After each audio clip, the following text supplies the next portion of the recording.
Gente, agora acho que a Flávia já está a postos. Queria agora chamar, então, a professora Flávia Artesi para estar conosco aqui nos...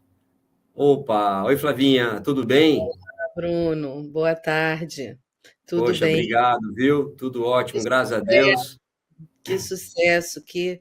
que atividade coletiva bacana. Muito obrigada por Demais. nos nessa nessa empreitada solidária ao nosso povo, né? Obrigado mesmo pelo por você ter aceito sem hesitar, sem titubear. Pessoal, não sei se todos sabem, mas a Flávia é uma das, dentre homens e mulheres, é o palestrante mais requisitado hoje da Ortodontia Internacional. É a pessoa que mais lota as salas, que mais que consegue fazer uma apresentação que ao mesmo tempo ensina, emociona. Então, poxa vida, obrigado demais mesmo pelo seu desprendimento.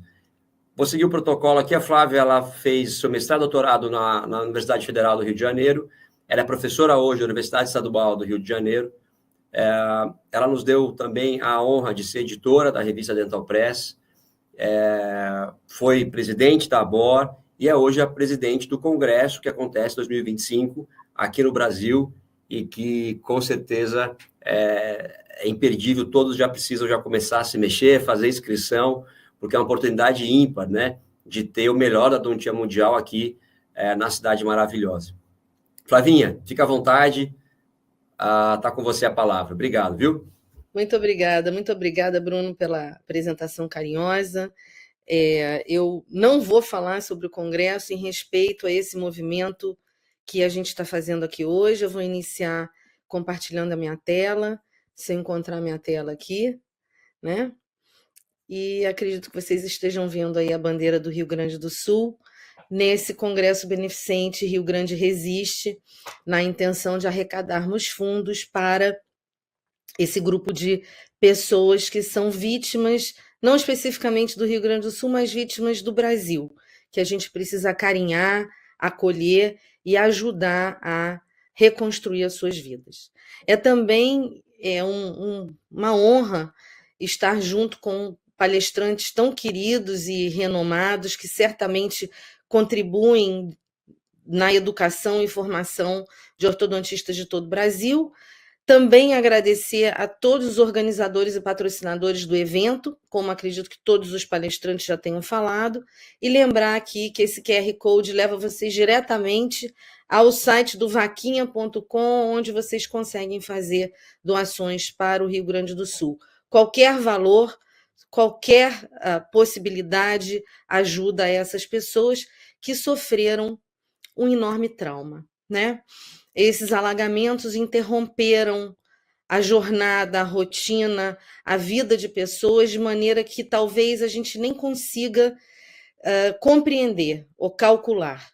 Né? Você, de um dia para o outro, perder tudo que você tem, ficar com a roupa do corpo, seus sonhos serem destruídos, aquilo tudo que você plantou ao longo da sua vida, não há como calcular essa dor. E eu acho que qualquer coisa que a gente faça é pequeno perto de tudo que essas pessoas estão sofrendo. Então, foi com essa ideia de trauma que eu dei a sugestão na época que me chamaram a um outro trauma, né, que é o trauma dentário. E o trauma é uma experiência desagradável, de origem emocional, que vai deixar uma marca duradoura na mente do indivíduo. Tanto essa que a gente está vivendo dessa tragédia coletiva, quanto as nossas tragédias pessoais e, no nosso caso, do nosso paciente, o trauma dentário, que seria uma tragédia individual. Então, eu queria conversar com vocês nesses próximos 40 minutos sobre aspectos indispensáveis nos traumas dentários em pacientes jovens. Eu estava aqui assistindo com muito carinho a palestra do Guilherme e ele falou algo que é imprescindível, que é importantíssimo. Não vai existir nada em ortodontia que tenha receita, né? A gente fala protocolo, protocolo, mas todos os tratamentos eles são individualizados. E eu diria que os tratamentos de trauma dentário eles são mais individualizados ainda. E acaba que a gente traz exemplos de casos para que nutram a biblioteca que a gente acaba gerando na nossa mente de casos que a gente já viu, para que possam servir como soluções futuras em casos semelhantes.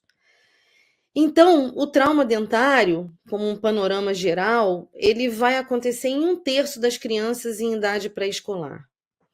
1/4 das crianças em idade escolar. Então, cerca de 25% das crianças sofrem trauma dentário.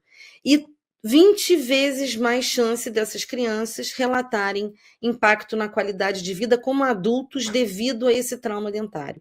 Então, não é apenas uma lesão física, existe aí uma lesão emocional, que cabe a nós ortodontistas e dentistas tratarmos de maneira a reduzir esse sofrimento e suas sequelas. Então, a classificação dos traumas ou das lesões ao ligamento periodontal pela Organização Mundial de Saúde pode ser desde a concussão, que é apenas uma batida, a subluxação, que é um deslocamento mínimo do alvéolo, a luxação extrusiva, quando o dente sai do alvéolo, a luxação lateral, quando ainda há a fratura de uma parede alveolar, a luxação intrusiva, que é quando o dente é deslocado para dentro do alvéolo, e a avulsão, quando o dente é totalmente expelido do seu alvéolo. E a gente vai falar sobre algumas dessas situações nos casos clínicos que eu vou trazer aqui para vocês hoje. Portanto, o problema é que trauma é sempre na região estética. E a gente vai estar reabilitando a região estética de pacientes jovens, onde a gente tem que pensar em morfologia dentária, grau de exposição gengival e grau de exposição de incisivos em repouso, que nem está totalmente determinado, por vezes, quando esses traumas acontecem, uma vez que esses indivíduos ainda estarão em crescimento, como a gente vê nessa clássica publicação do Zachrison, mostrando o acompanhamento de um implante na região anterior, que foi acompanhado por um período de mais de 15 anos, já colocado em um paciente maduro, e que mostra ainda um crescimento alveolar que não é acompanhado pelo implante. Isso é clássico, eu acho que todo mundo da odontologia sabe, na época que não existia implante, ou quando os implantes começaram, isso era desconhecido, mas hoje é uma informação mais do que sabida e deve ser relembrada no momento em que a gente pensa em reabilitar pacientes jovens na região anterior.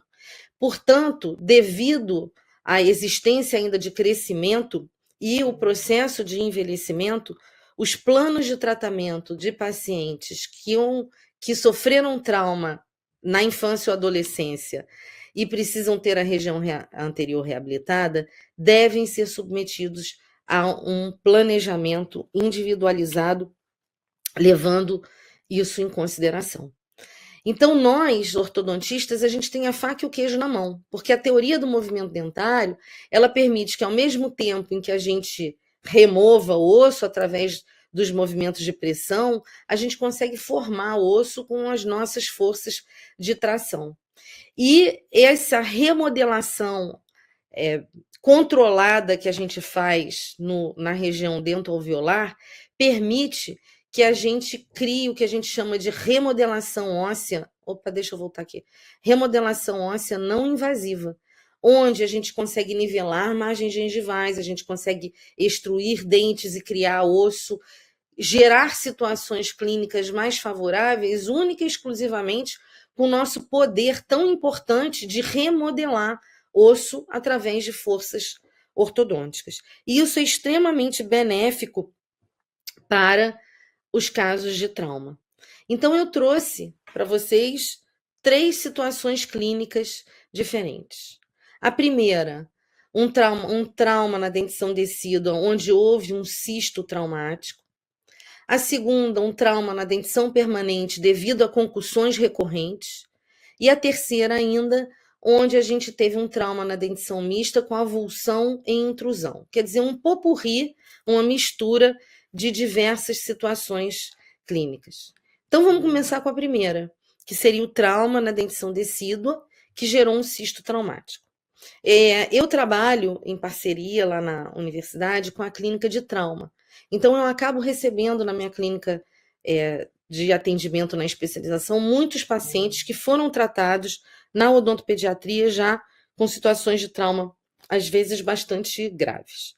Então, vamos ver esse nosso paciente, um jovem rapaz, um menino, com uma face com características de classe 3, um bom selamento labial, e vocês já observam pela linha de sorriso que tem algo impactante, algo anormal na região anterior superior. Esse menino apresentava características de classe 3, uma mordida cruzada anterior com sobremordida exagerada, retenção prolongada dos dentes 61 e 62 e ausência de alguns dentes permanentes no quadrante 2, como vocês podem observar. Ele havia sofrido um trauma na dentição decídua que levou à formação de um cisto traumático. E observem o tamanho desse cisto, levando o canino superior esquerdo até a cavidade orbitária, lá em cima, né? Então, houve um deslocamento imenso desses dentes permanentes, com a ausência da sua erupção, eles ficaram inclusos devido à presença dessa substância, dessa área cística, que precisava primeiro ser tratada para que a gente pudesse pensar no que fazer ortodonticamente.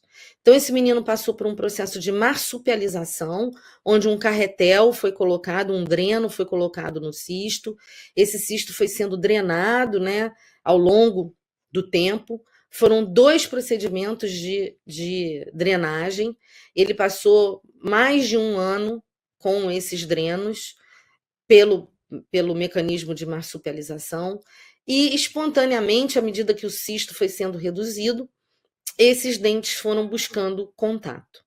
E a gente acompanhando isso devagarzinho, até o momento que o cirurgião considerou que o cisto tinha sido absolutamente tratado.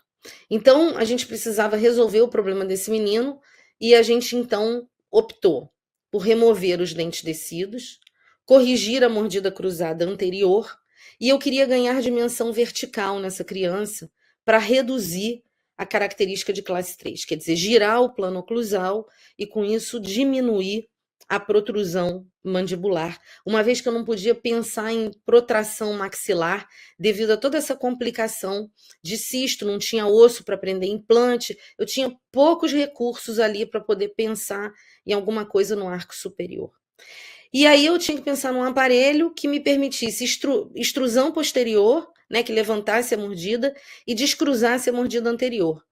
E é um aparelho bem simples. A gente colocou um plano inclinado fixo, que muitos de vocês aprenderam na graduação, permitindo uma abertura de mordida e, ao mesmo tempo, inclinando ou projetando os incisivos superiores, permitindo o descruzamento da mordida cruzada anterior. Então, vejam, melhorou um pouquinho a classe 3 devido à rotação do plano mandibular, a gente corrigiu a mordida cruzada e, nesse momento, a gente extraiu os dentes descidos, né? E aí ele já mais adolescente, vejam que as características faciais melhoraram um pouco devido a esse giro do plano mandibular, mas a gente tinha uma situação estética importante que o incomodava, ele já não queria mais sorrir por motivos óbvios, né? Não tinha nem os dentinhos descidos ali. E aí a gente chegou numa fase que não tinha mais cisto e precisava trabalhar no tracionamento desses incisivos e caninos que estavam tão altos e inclusos. Então, optamos por fazer, claro, uma tomografia. Nessa tomografia, mapear quais eram os dentes. Então, o dente vermelho é o incisivo central superior esquerdo, o dente azul é o incisivo lateral superior esquerdo, o verde é o canino e o amarelo é o primeiro pré-molar. E a gente optou, então, por iniciar o tracionamento do incisivo central, deslocando esse dente para baixo e para a linha média. Fizemos, então, uma barra transpalatina, tipo botão de Nance, com dentes de estoque e um ganchinho em direção à linha média, que permitia que a gente acessasse o incisivo central e começasse o seu tracionamento. O incisivo lateral começou a irromper espontaneamente, prendemos também um acessório e fomos lentamente com esse aparelhinho trazendo o incisivo lateral. Isso foi sendo feito paulatinamente. A gente não trazia o lateral em direção à linha média, porque a gente sabia que tinha um canino entre esses dois dentes. Então, ele era trazido só em direção ao plano oclusal. E aí, essa era a situação clínica que a gente estava quando pedimos uma segunda bateria de exames, e vejam que a classe 3 reduziu, a face está mais harmônica, a linha de sorriso melhora, ele está mais alegre, que ele tem dentes anteriores, e esse trabalho bem lento, né, cuidadoso, trazendo os dentes inclusos em relação ao plano oclusal. Nesse momento, pedimos então os exames, como eu disse, e o canino estava entre central e lateral.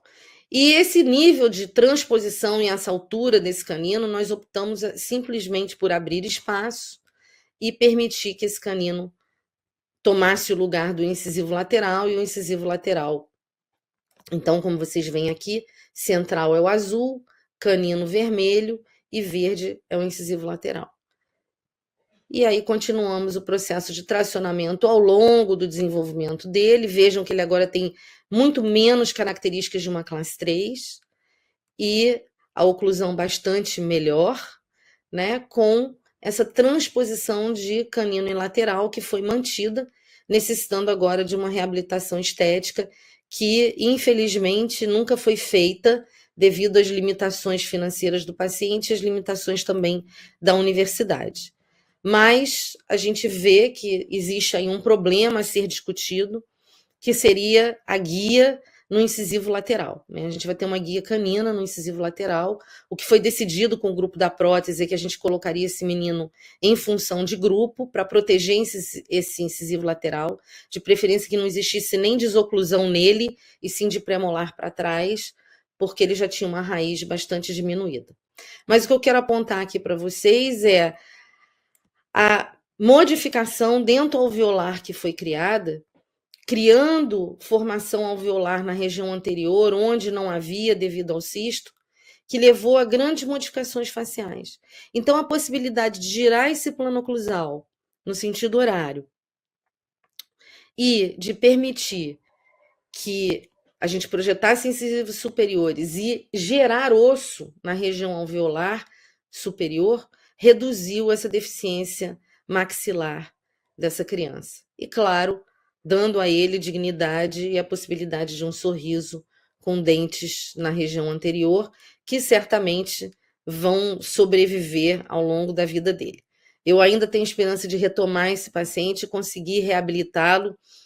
Foi bom eu ter trazido essa aula de volta, porque já tem muito tempo que eu tratei esse menino, e eu fico aqui a promessa que quando eu voltar ao ERJ, na semana que vem, eu vou procurá-lo para ver se a gente consegue fazer essa reabilitação.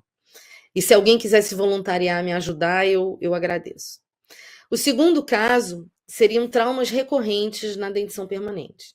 Esse caso é o caso de uma menina que sofria traumas recorrentes devido a problemas domésticos e me procurou para tratamento com essa situação. Uma boa face, uma boa linha de sorriso, bom selamento labial e uma relação oclusal de classe 1 com algum apinhamento anterior, e vocês já veem aí uma situação de um dente descido retido, né, um canino retido, e quando a gente pediu os exames, ela tinha esses incisivos central e lateral absolutamente perdidos, e uma situação de dentes inclusos no arco inferior com 2 supranumerários na região de canino. Então, ela tinha aqui um canino descido retido, um supranumerário aqui, um canino permanente aqui, outro canino permanente aqui e um supranumerário aqui. E aí a gente optou, então, sabendo que ela tinha dentes a mais e ainda em formação com ápices abertos, eu acredito que vocês tiveram uma aula excelente hoje de manhã com Daisy e autotransplante, a gente decidiu extrair 11, 21 e 22, que eram dentes perdidos, e fazer um autotransplante de um dente supranumerário. Pusemos dentes de estoque com aparelho removível na região anterior e optamos por um supranumerário para que a gente reabilitasse essa menina com um incisivo lateral ocupando o espaço de central, um supranumerário autotransplantado no outro central e os caninos fazendo papel de laterais, e a gente extrairia os caninos inferiores.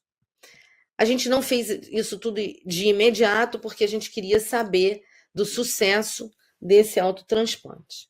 Então, o que a gente sabe sobre o grau de sucesso de autotransplante? Uma revisão sistemática que avaliou a literatura de 1990 a 2015, selecionando 21 estudos, avaliaram pacientes com autotransplantes e dentes com ápices abertos. Eles acompanharam esses pacientes por mais de 6 anos e viram quase 90% de sucesso, sendo que premolares são os dentes que têm melhor índice e que o estágio radicular e o local onde esse dente é transplantado não apresentam muita diferença. Além disso, a experiência profissional é algo também que me chamava atenção, né? Eu tinha muito medo de fazer isso na faculdade devido a não ter profissionais experientes em autotransplante. E esse estudo, que é muito interessante, publicado em 2018, mostrou 2 grupos de cirurgiões de 2001 a 2015 com diferentes níveis de formação ou de experiência em autotransplante, mostrando que, independente da experiência do profissional, usando o protocolo direitinho de autotransplante, dos 86 dentes transplantados, 95% tiveram sucesso. Então, o que eu quero dizer com isso é que isso é um procedimento que não é de um alto nível de complexidade, que um bom periodontista e um bom cirurgião bucomaxilo conseguem, com boa orientação, fazê-lo. E que eu acho que no Brasil a gente subutiliza o autotransplante dentário como mecanismo de correção para pacientes que sofreram um trauma, pacientes em crescimento que sofreram um trauma na região anterior. Então, essa menina foi feito o autotransplante de um dente supranumerário, aguardamos esse dente melhorar a sua apsificação. Nesse período, colocamos esses dentinhos de estoque presos a um aparelho fixo com arcos passivos e fomos acompanhando. O motivo também da nossa cautela ou cuidado é que essa menina vinha de uma situação doméstica violenta e a gente tinha medo de que ela sofresse trauma nesses dentes transplantados e a gente reservou os outros dentes como possíveis dentes para futuros autotransplantes se esse fosse perdido. De qualquer maneira, foi sucesso. O dente autotransplantado supranumerário apsificou, com ligamento periodontal, com possibilidade de movimentação, e a gente já sabia que esse canino teria que ser removido com anestesia geral, e aí, nesse momento, a gente pediu a remoção dos caninos, do canino descido, do supranumerário, e partimos, então, para mecânicas de fechamento de espaço. Então, arcos de fechamento de espaço, onde vocês veem o dente supranumerário sendo movimentado de maneira adequada até essa fase, e o que vocês vão se impressionar nessa moça é como ela vai mudando as suas características faciais ao longo do tratamento, né? Agora ela está loura, ela já tem dente anterior, a gente colocou dente de estoque ali com o supranumerário bem no meio, fechamos os espaços no arco inferior com alças de fechamento de espaço, e aí já é outra moça com outro visual, mas agora sim com os dentes, o incisivo lateral e o dente supranumerário autotransplantado reabilitados, terminando de fechar os espaços do arco superior para essa situação final, onde ela, ainda bem que possui uma linha de sorriso baixa, porque também sem condições financeiras de buscar uma reabilitação melhor, mas finalizamos a contento oclusal e, para ela, contento estético, com características, na minha opinião, de grande longevidade, sem haver um impacto no período de crescimento residual dessa jovem. Então, qual é o prognóstico a longo prazo de autotransplante? Essa revisão sistemática com meta-análise mostra índices de sucesso de 75% a 91% nos casos, apenas 4,2% a 18% de anquilose e apenas 3% a 10% de reabsorção radicular.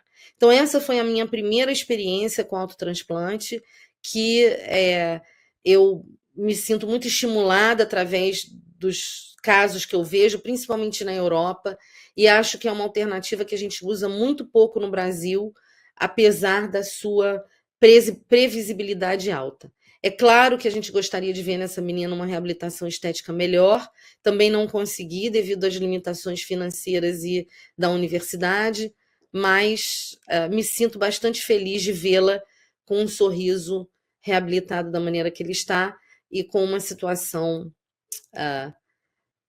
de oclusão ideal para uma paciente com dificuldades financeiras e que só pôde ter esse tipo de tratamento devido ao acesso à universidade com a nossa clínica lá na UERJ. E, por fim, um trauma na dentição mista como consequência, avulsão e intrusão. Então, essa menina sofreu um trauma num sábado. Eu trabalhava no começo da minha carreira aos sábados. Ela me procurou, eu atendi de emergência e ela tinha intruído o 21 e avulsionado o 11 e o 12, que foram reimplantados por mim à época. Então, a avulsão é uma lesão traumática em que o dente é totalmente removido do alvéolo dentário. E o tratamento, o padrão de tratamento para esse caso, descrito pelo Andreassen, que é vou dizer que o padrão ouro do tratamento dos traumas, é primeiro radiografar, depois lavar o dente com soro, irrigar o alvéolo com soro, verificar o alvéolo, reimplantar o dente, esplintar, antibiótico-terapia, fazer profilaxia de tétano se não foi feito, indicar endodontia.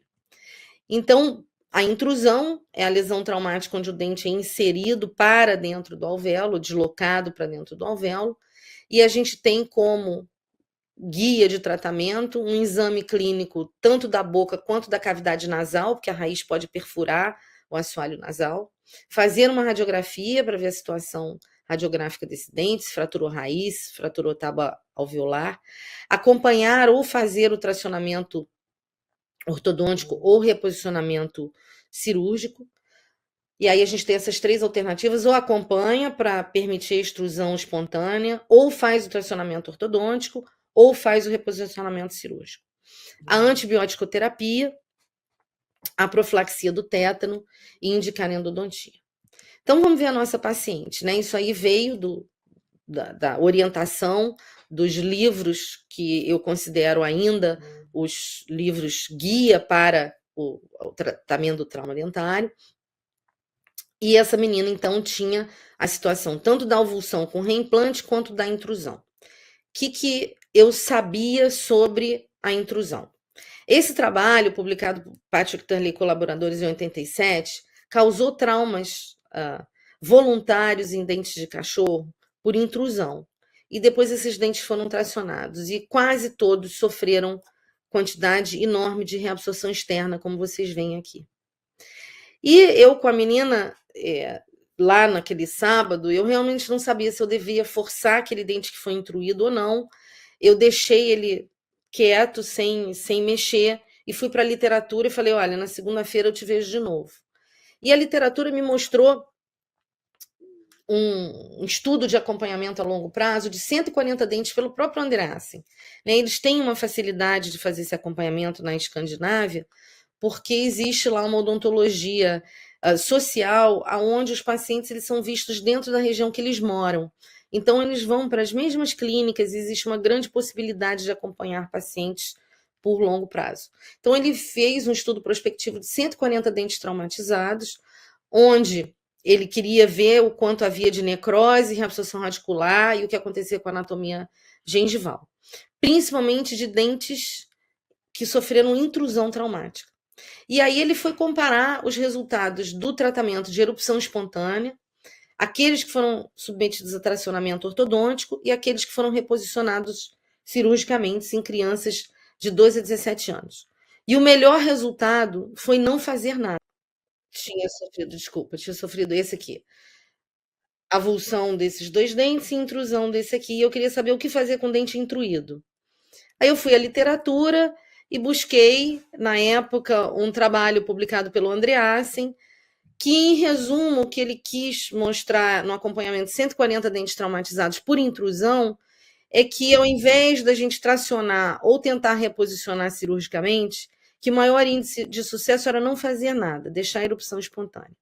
Foi isso que eu fiz. E aí tá a menina, alguns meses depois do trauma, que vocês veem todos os dentes, apesar de mal posicionados e rompidos. Eu pedi fotografias dela pré-trauma. Então, ela numa classe 1, com uma biprotrusão, mordida aberta anterior, falta de espaço. E vejam que não mudou muita coisa, né? Da época pré-trauma para pós-trauma. E teve aí um bom resultado. Só que os dentes que foram avulsionados, eles não foram bem acondicionados, eles foram limpos, colocados em um líquido oleoso, que eu não sabia o que era, eram 2 crianças que estavam sozinhas em casa. E aí eu reimplantei assim mesmo, mas a gente começou a ter uma reabsorção radicular inflamatória. No incisivo lateral, no 12, em seguida no 11, e esses dentes foram sendo perdidos naturalmente. Vejam que o 13 foi tomando lugar do 12. Eu, então, queria saber se esse incisivo central, o 21, tinha sofrido anquilose. Me apoiei no 11, que estava sofrendo reabsorção, e fiz um leve alinhamento. E vejam que esse dente se movimentou. E aí a gente tinha algumas opções de tratamento, né? Eu podia, no caso dessa biprotrusão, precisava extrair dentes no arco superior e no arco inferior. E aí eu pensei em autotransplante na época, mas os pais não aceitaram. Então eu tinha essa biprotrusão com uma mordida aberta, um paciente com padrão vertical de crescimento, e eu podia ter extraído primeiro os premolares e colocado os implantes na região de 11 e 12. Podia ter extraído 24, 34 e 44 e implantes na região do 11 e autotransplante na região do 11 e do 12, sendo esses premolares inferiores. Os pais não aceitaram nenhuma alternativa de tratamento. E aí eu fiquei com essa situação que eu tinha que resolver. E o pai falava assim para mim: doutora, ela já perdeu 2 dentes superiores. A senhora só precisa tirar 2 inferiores e vai ficar bem. Ela falou: mas o senhor tem uma sutura palatina no meio aqui, eu não posso carregar esse dente para lá. Eu também não posso botar implante por conta dessa situação de crescimento. Então, o que a gente vai fazer? Né? Pensei no transplante, eles não aceitavam. E aí eu falei: tá bom, eu vou tentar, então, deslocar o 21 para a região do 11, o 12 para a região, o 22 para a região do 21 e substituir laterais por caninos. E foi isso que eu fui fazendo paulatinamente, usando o dente que estava reabsorvendo. Devagarzinho eu fui trazendo o dente em direção à linha média. O dente não passa de uma maxila para outra, existe uma deformação da sutura. Vejam que o dente sofre a ele bater na cortical externa da região da maxila. E ele foi indo devagarzinho, até a hora que eu realmente tinha um incisivo central, né, no meio do arco superior. E aí eu mandei ela para reabilitação, aí a especialista em prótese falou: Flávia, já foi isso tudo? Movimenta ele mais um pouquinho para mim, que eu consigo compensar isso com coroas um pouquinho assimétricas. E foi isso que eu fiz, né?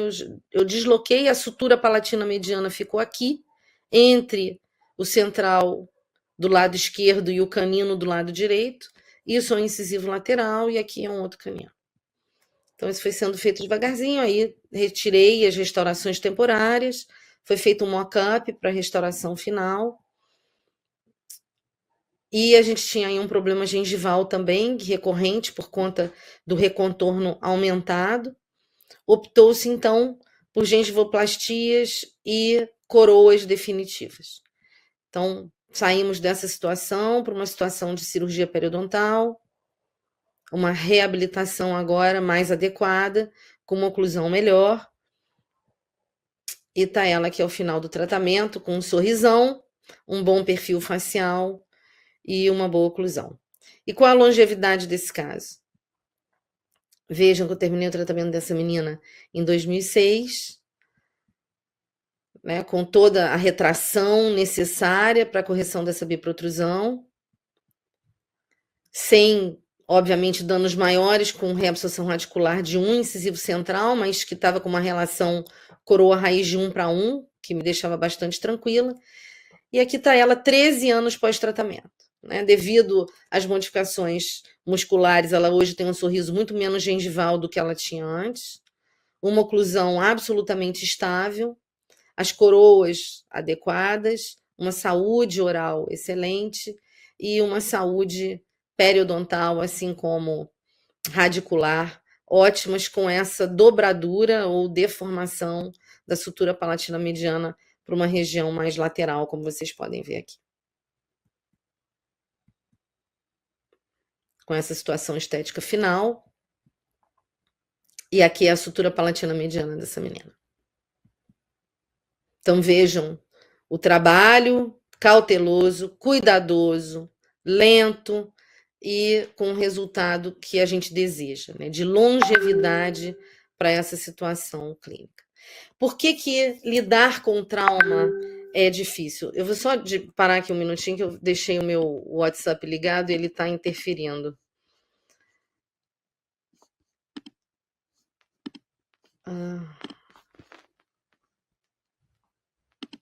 Tá projetando? Me responde alguém aí no coisa. Por que essa situação de trauma é um problema? Porque os dentes, eles têm sido descritos cada vez mais como alvo maior para bullying, né? Mais do que até outras situações como a ausência de cabelo, a força física e o peso corporal vem em segundo e terceiro lugar. Então, dentes ausentes na região anterior, forma, coloração, é a razão maior de crianças sofrerem problemas psicossociais dentro das escolas. Então, a gente tem um papel muito importante nessa cura, principalmente nessa cura psicológica. Então, quando a gente lida com esses pacientes de trauma, a gente percebe que os tratamentos vão ter que ser individualizados devido à sua grande variabilidade, mas que na maior parte dos casos a gente vai ter a necessidade de um tratamento multidisciplinar e que a reabilitação da região anterior, ela tem um impacto significativo não só na estética, mas em especial na qualidade de vida e no aspecto emocional do paciente. Que, na verdade, eu acho que é isso que a gente está fazendo hoje também, né? Curando feridas ou ajudando a curar feridas de um trauma muito maior do que um trauma dentário, gerando doações, e fica aí o QR Code, meu estímulo para que vocês contribuam, numa força nacional, e isso foi o lado bonito dessa tragédia, ver como o Brasil se uniu na tentativa de amenizar a dor dessas pessoas, porque nós não somos um só, né? Nós não estamos em paz com um comportamento individualista, egoísta, onde a gente pensa em si mesmo. Paulo Leminski, que é um dos meus poetas prediletos, fala muito bem sobre essa divisão num poema chamado Contra Narciso. Em mim, eu vejo o outro, e outro, e outro. Enfim, dezenas, trens passando, vagões cheios de gente, centenas. O outro que há em mim é você. Você e você. Assim como eu estou em você, eu também estou nele, em nós. E só quando estamos em nós, estamos em paz, mesmo que estejamos a sós. E é exatamente com essa mensagem que eu gostaria de terminar a apresentação de hoje, lembrando a todos nós que a gente sempre tem que olhar e zelar pelo outro, porque é assim que a gente vive em paz. E eu espero que com esse movimento a gente consiga plantar gotas de esperança na vida dessas pessoas que estão sofrendo tanto. Mais uma vez o QR Code e minha carinhosa solicitação para que vocês possam contribuir. Bruno, muito obrigada pela oportunidade. Palestrantes, parabéns por participarem dessa atividade e que ela possa realmente ajudar quem está precisando. Muito obrigada e eu espero que eu tenha contribuído de alguma maneira para a vida profissional de vocês. Sem dúvida, Flávia, obrigado mesmo. É sempre tão bom te ouvir, é tão clássica, tão clara, tão didática.